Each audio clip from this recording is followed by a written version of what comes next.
Please listen carefully. Hello, Team Anaesthesia. Welcome to GasGasGas. This is the best anaesthetic science podcast for the FRCA primary exam. Our goal is to fill your brain with all this highly useful information. Now, you might be in the gym right now, commuting, or ironing your scrubs, and there's no judgment here. GasGasGas will prime your brain for the monsoon of knowledge you need to imbibe. But regardless, the revision is eventually going to end. But for now, expect facts, concepts, model answers, and the odd tangent. Now remember to check out the website, that's gasgasgas.uk. There are show notes there with all the detail, plus links to foundational reference papers and anything else useful I find for you guys. Anyway, buckle up, get ready for your mind to be bent into a new shape, and let's get on with the show. Hello everyone, and welcome to another Vivacast episode of GasGasGas with Martin from Sweden. Today we are fiddling around with physics, being perplexed by plenum vaporizers, and frankly we've gone potty about pressure. Martin was full of joy when he knew that it was physics and equipment coming up, and it looks like the Brits are really steaming ahead and thoroughly winning when it comes to the depth of knowledge required, because, well, we were getting teased about having to learn the pin index numbers for all the various oxygen tanks and nitrous oxide tanks and CO2, etc., etc. Turns out they don't need to know that for the EDAIC. And that's the thing that really, truly defines the British anaesthetist, is the ability to recall numbers associated with oxygen tanks. We have notoriety, perhaps for the wrong reasons. But anyway, we'll begin with Martin teasing us. We'll take it. Oh, by the way, everyone, Martin did indeed pass his EDAIC, and the heparin-y, NOAC-y, platelety type stuff came up. So, as a winner. Right, we'll get on with it. We do not go through pin numbers as you do for the vial, for the gas bottles or canisters. Okay, so you'll be happy to know that I've not got that down. But if you'd like to go through it, we can. I can ask. So each volatile anaesthetic agent has a quoted saturated vapor pressure at a specified temperature. What do you understand by the term saturated vapor pressure? So saturated vapor pressure is the pressure exerted by a gas on the liquid phase of the gas within the same container at a certain temperature. And how is the SVP and temperature related? I believe the SVP rises as the temperature rises. Mm-hmm, absolutely. What does differentiate between a gas and a vapor? How do you define one versus the other? So vapor is a vapor is a gas that can be compressed to a liquid, whereas a gas is a vapor above its critical temperature. Absolutely. Okay, excellent. So if we take what we've just spoken about and think about how we might deliver one of these gases, what is the purpose of a vaporizer? The purpose of a vaporizer is to deliver gas into the breathing circuit for us. It has to be a convenient way of storing and administrating the gas, and sort of be appropriate to the state of the gas at normal sea level and room temperature. Mm-hmm. So it's quite a critical bit of equipment. What safety features are present within a vaporizer that makes it an appropriate piece of equipment to use? Safety within the vaporizer. I think about this as if the breathing circuit as a whole will not be able to supply the patient with an hypoxic gas mixture. I'm not sure if that is put into the vaporizer itself, but you shouldn't be able to saturate the gas mixture with the vapor, so to speak. You're getting there at the fact that you shouldn't be able to deliver an excessive dose to the patient. That was my thought, yeah. Yeah. Broadly speaking, can you name a saturated or give a saturated vapor pressure for any volatile anaesthetic agent off your mind? I believe the saturated vapor pressure of nitrous oxide is... I cannot do that from the top of my mind. Okay, so we'll take, for example... We'll just assume that we've got volatile X that has a saturated vapor pressure of 20 kilopascals, but its MAC equivalent is only 2 kilopascals or 2%.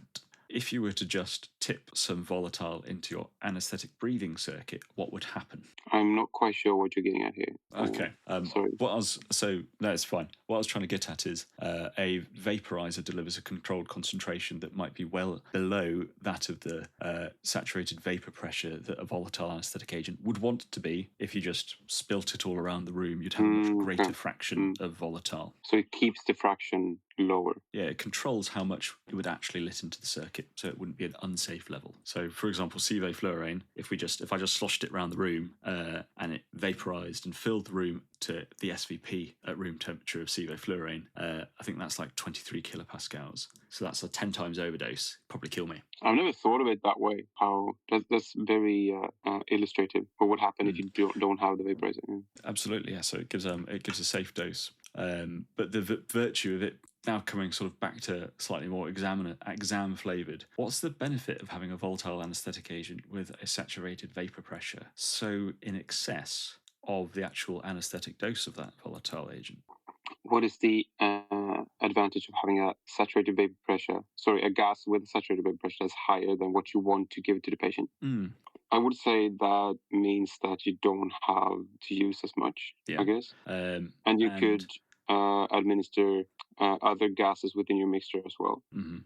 So if we take our liquid volatile agent, what happens to the temperature of the liquid component as it equilibrates to its saturated vapor pressure? Does it stay the same? I believe it cools due to latent heat of vaporization. Absolutely. So what would subsequently happen if we pulled all that volatile agent off and then waited for it to equilibrate again? I guess the liquid phase would heat as it vaporizes. Or it would cool as it vaporizes. It would cool as it vaporizes. Yeah. So one of the features of a vaporizer is that if you ever pick them up, they're proper heavy. They've got a big heat sink in them so that they provide a continuous supply of heat energy, so to speak, to keep the liquid at the same temperature, so that you consistently get a degree of vapor off. Because a really cool volatile anaesthetic agent, you wouldn't get as much vapor off of it anymore.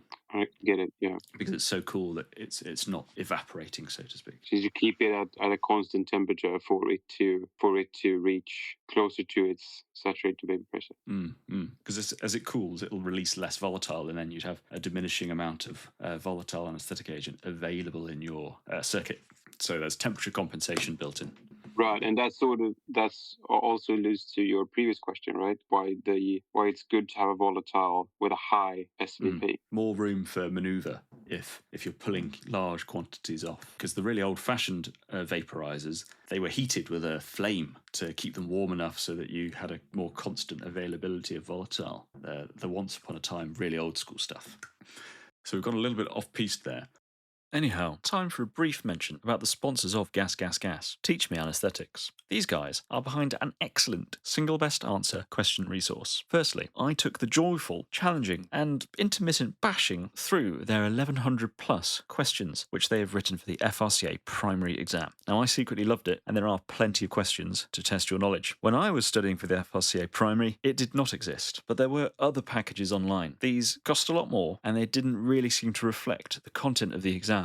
Whilst doing them, I came across rehashed MRCP questions, which was not terribly inspiring and left me pretty cheesed off. Whereas these single best answer questions have been built from the ground up. They have not sniffed an MCQ in a past life. They are based on the anaesthetic science you need to know, and there are explainers with all the questions, so it builds your knowledge as you work through them. There is a multitude of ways you can study these questions. You could choose to do a random battle with 1100 plus questions, or split them into subject area. You can go back and redo the ones you've gotten wrong. It's very malleable. So if you've been thinking about which question resource you might want to get your hands on for the exam, you shouldn't really look any further than Teach Me Anaesthetics. If you reckon it's for you, all the links to Teach Me Anaesthetics from GasGasGas are affiliate links. So if you're signing up through one of those, you're helping to support GasGasGas. So if you think you're going to go for it, click a link with me. You know you want to. You'll not only be supporting your exam preparation, but you'll be supporting your 100% favourite Tell Your Nan Over Sunday Lunch podcast, which is of course GasGasGas.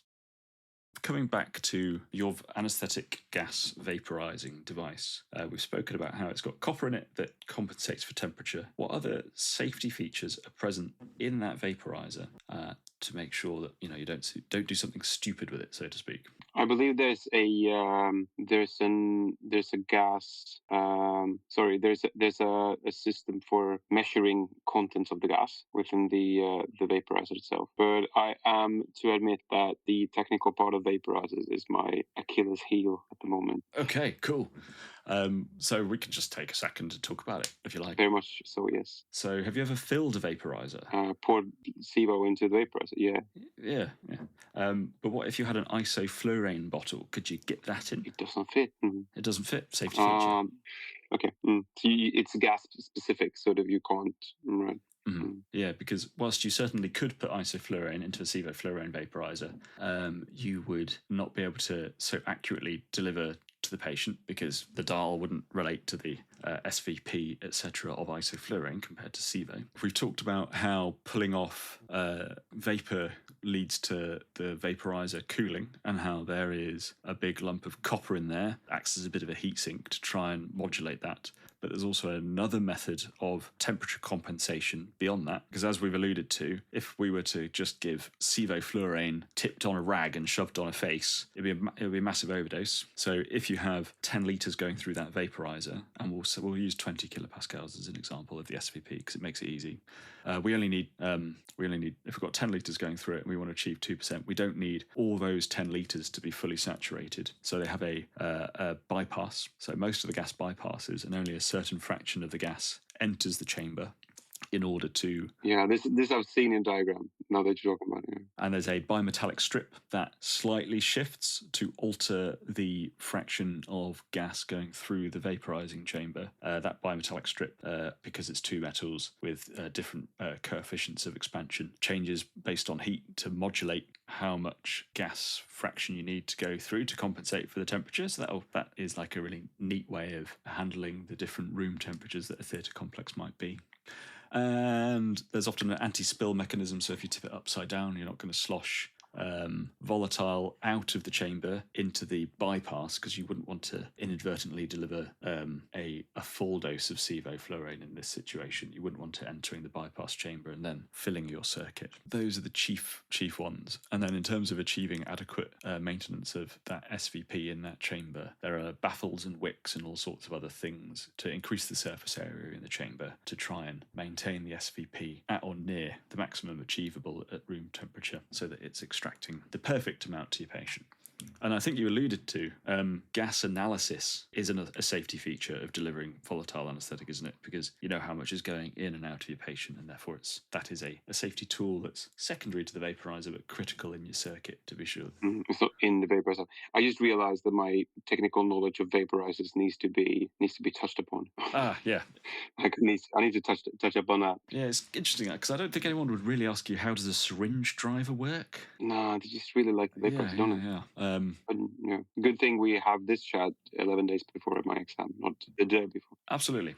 Maybe they'll ask you about it. So the question I would go on to, and let me know how you feel, is what is the difference between like a vaporizer for isoflurane or sevoflurane compared to that for desflurane? I have a vague recall of the desflurane vaporizer being pressurized, I think, and that it's due to desflurane having a much higher, I guess, saturated vapor pressure. Yeah. So is it different? It's inherently different. It's not the variable bypass vaporizer as is the sevoflurane or isoflurane one, but the desflurane is a something else electrical something.